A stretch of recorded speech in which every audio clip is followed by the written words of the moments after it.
করে না? বলতেছে আমিরুল মুমিনিন আপনি আমাকে একটু সময় দেন, আমি বাড়িতে যাব।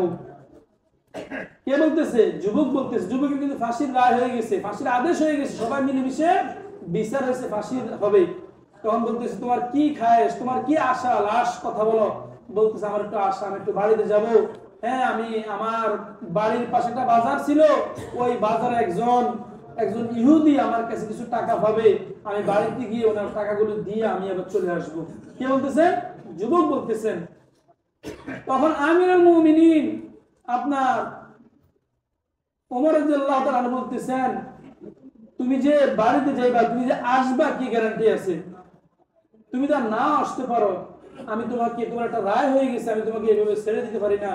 বলতেছে আমিরুল মুমিনিন আমি যদি চলে যেতাম, ওই লোককে হত্যা করে ওইখানে চলে যেতাম, আমার ভিতরে আল্লাহর ভয় আছে, আমার রায় হয়ে গেছে, আমাকে আপনি সাজাও ঘোষণা করে দিয়েছেন, শুধু একমাত্র আমি ওই ইহুদি টাকা পাওয়ার কারণে আমি শুধু বাড়িতে যাব, আমার মা বাবার থেকে বিদায় নিয়ে আসবো, তারপরে আমি ওই ইহুদির টাকাটা দিয়ে আমি চলে আসবো, যেন কালকে আমাদের ময়দানে ওই ইহুদি আমার সামনে এসে না দাঁড়াতে পারে, আমি যেন আমাকে যেন জান্নাতে যাওয়ার জন্য যদি বাধা হয় না দাঁড়ায়, আমি তার জন্য ওই ইহুদির টাকাটা দিয়ে আবার চলে আসবো।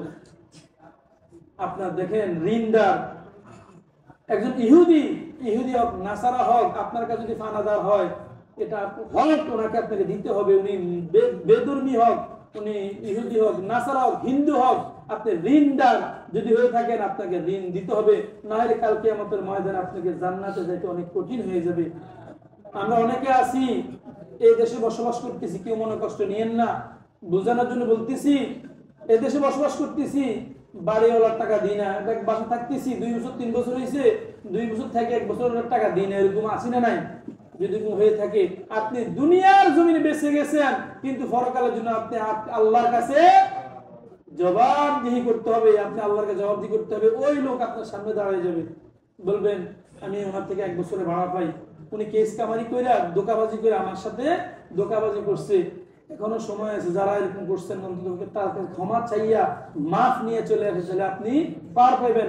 আমরা তো মনে করি শুধু দুনিয়ার জমিনে কে কাকে ধোঁকা দিয়া, কে কাকে ধান্দাবাজি কইরা, হ্যাঁ এইভাবে চলতে পারি, দুনিয়াতে ভালো চলবো। আরে দুনিয়াতে ভালো চলতে পারবেন না, আপনাকে কবর হইছে মেন, আপনার ফুলসুরাত মেন, মিজান, আপনাকে কিয়ামতের ময়দানে আপনাকে জবাবদিহি করতে হবে। আপনার দেখেন ওই যুবক আল্লাহর ভয় থাকার কারণে সে কি করছে, ইহুদির টাকা দেওয়ার জন্য ফাঁসির আসামি অনুমতি চাইয়া আপনার বাড়িতে আসছে, আপনার ওই ইহুদির কি দেওয়ার জন্য, টাকা দেওয়ার জন্য। তখন আমি